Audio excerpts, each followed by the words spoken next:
Hello and welcome to part 6. Yeah, we're finally doing the Burney relief. I put it off as long as I could, but here we are. Okay, so perhaps I should explain that a little bit. The Burney relief is a very controversial image. It was first identified as Lilith, of all creatures. Lilith shows up nowhere in Mesopotamian texts. But when Kramer looked at the image, he thought, well, perhaps it's Lilith. Very quickly afterwards, he retracted that. He said, "No, I'm sorry. That's stupid." Uh, I'm paraphrasing him here, but he said, "No, it's likely to be the goddess Inanna." And at the time, that was a perfectly reasonable assumption. Um, when you don't know who it is, if you've got a goddess that is very, very common in texts, it's reasonable to guess that it is that goddess. Um, so, based mostly on the fact that the figure is standing on lions, it is a reasonable assumption that this is the goddess Inanna.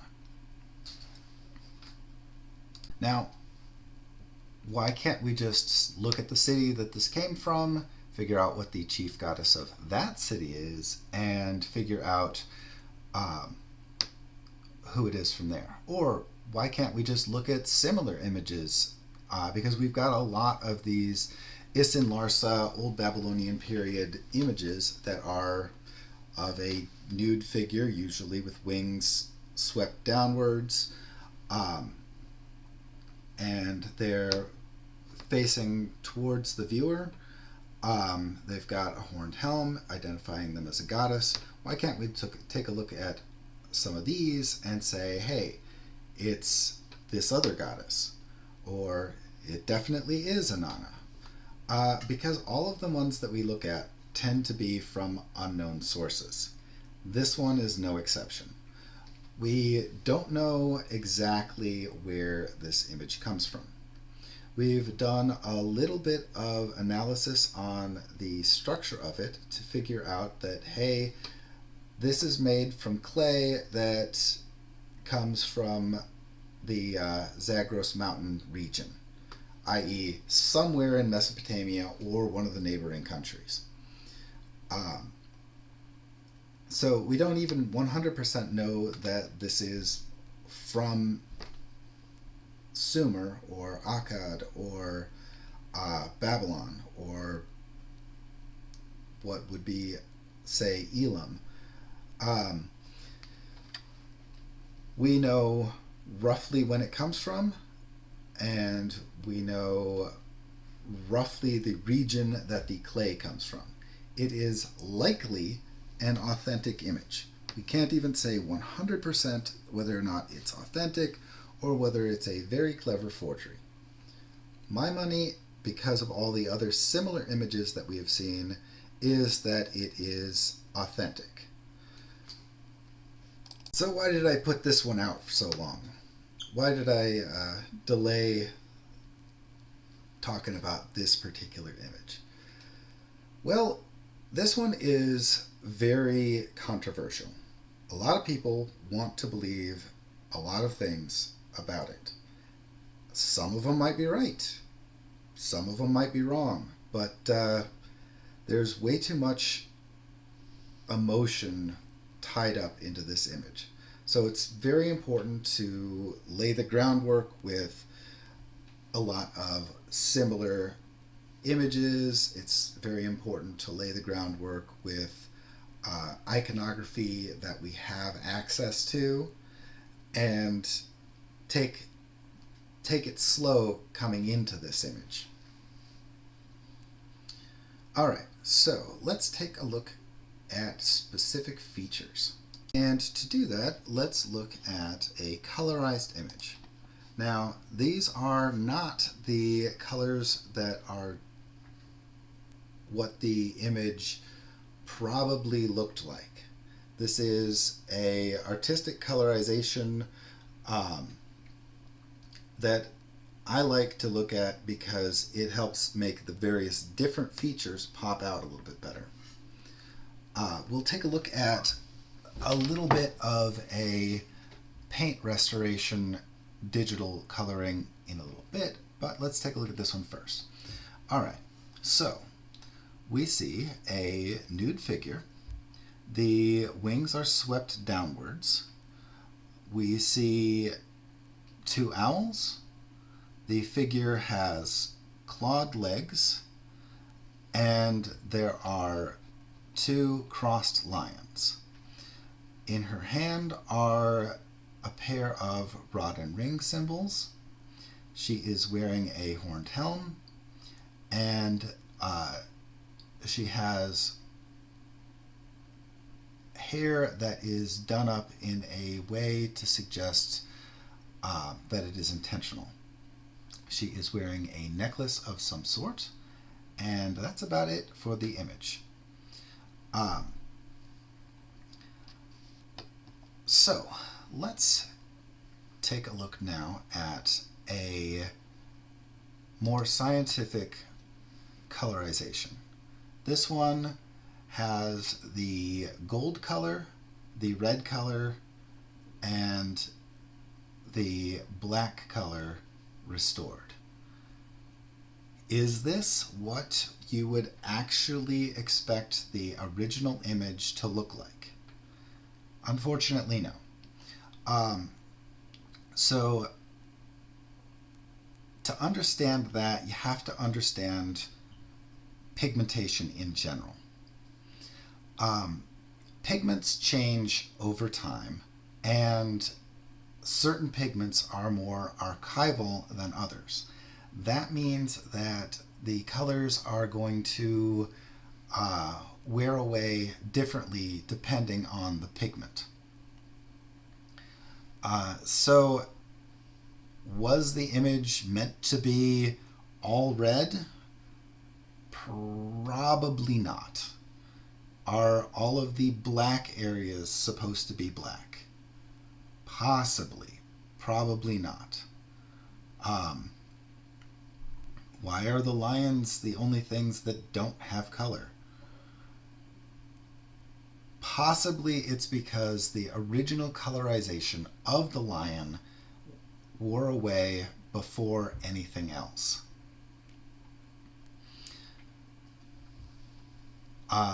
The red, white, and black alternating pattern of the feathers, that's kind of interesting, because that indicates maybe that the pattern was intentional. We see a similar pattern in the feathers of the owl.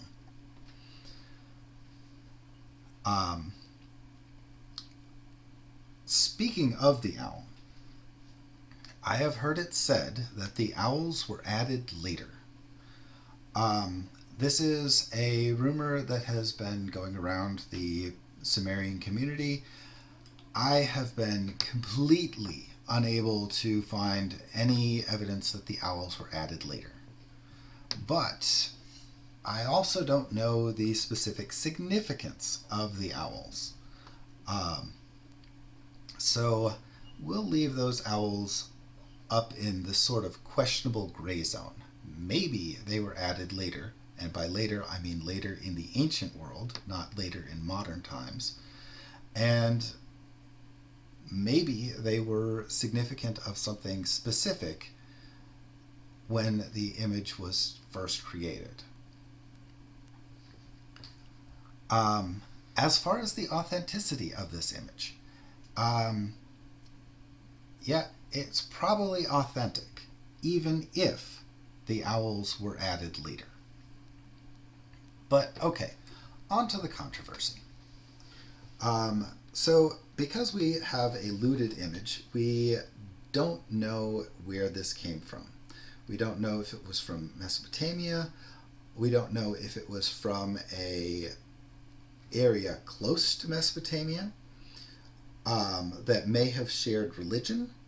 We don't know if it's from a neighboring culture that just borrowed artistic styles. Um, but there are a number of individuals that this may depict.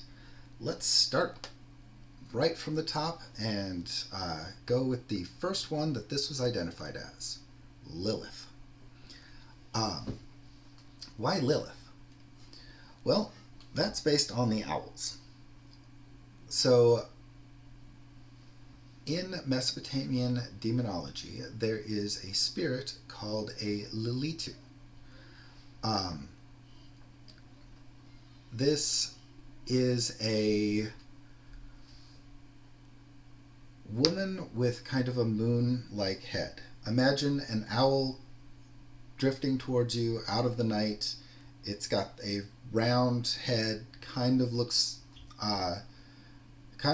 looks very humanoid in that you've got two front-facing eyes and a big circular face.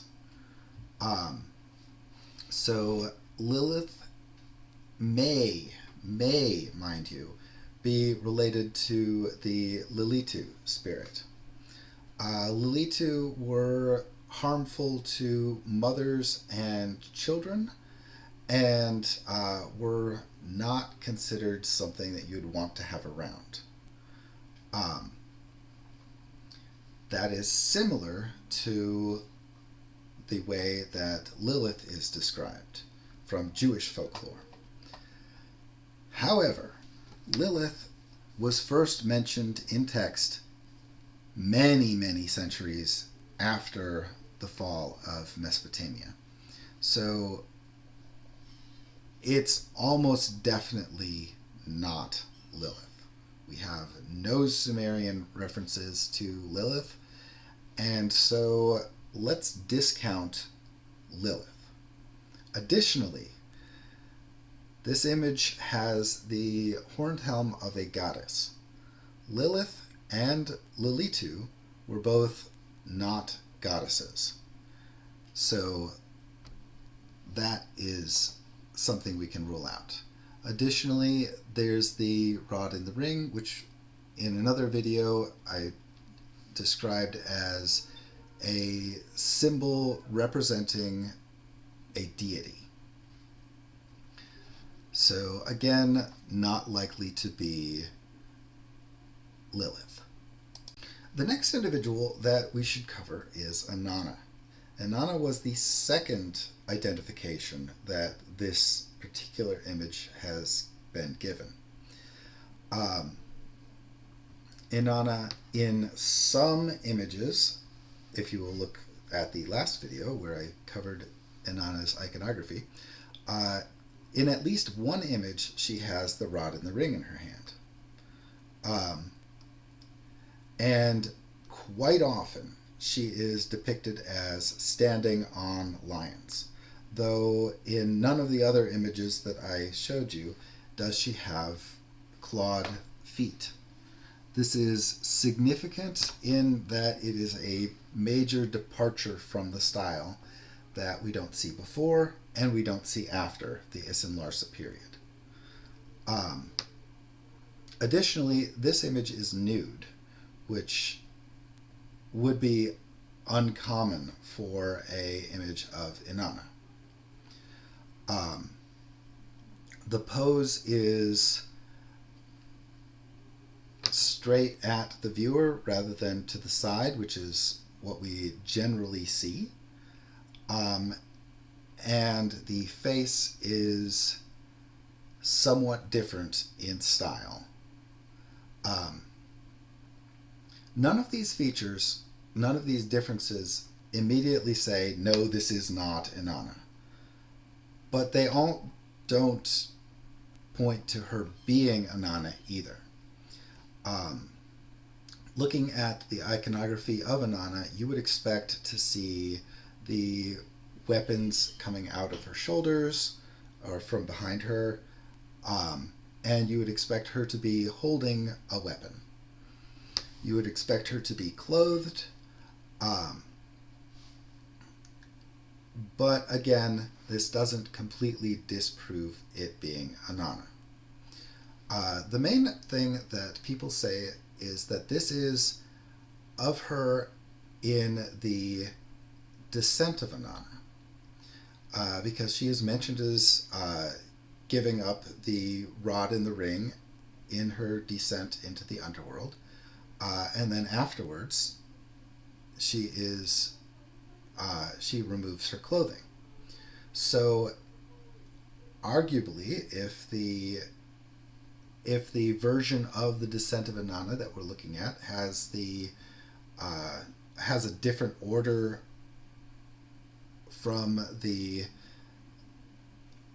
has a different order of the getting rid of items of office and of authority, maybe that could be this image. Personally, I would be hesitant to say that that is the case, because the order of which she gets rid of her clothes is after she has already given up the rod and the ring. And the lions are not mentioned as a item that she has given up anywhere in that particular text. So for my money, I would say it is unlikely to be Inanna. However, it is responsible, as a person looking at these images and identifying it, it is responsible to say it cannot be ruled out. Now, the third identification was made by Jacobson, and he identified this as Ereshkigal. Now, there's many things that recommend this being Ereshkigal. Ereshkigal in texts is generally described as being nude. Ereshkigal in texts would have the symbols of a deity. In this case, the rod and the ring and the horned cap. The legs being bird-like is very reminiscent of the underworld.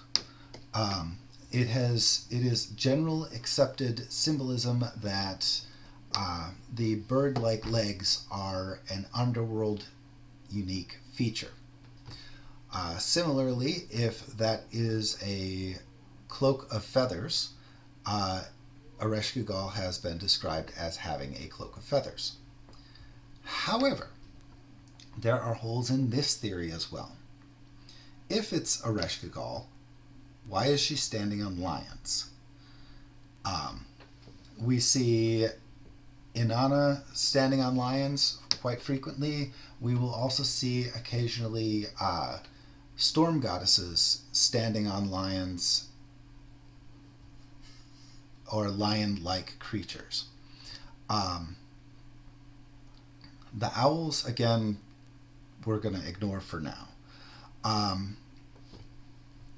So what about the coloration?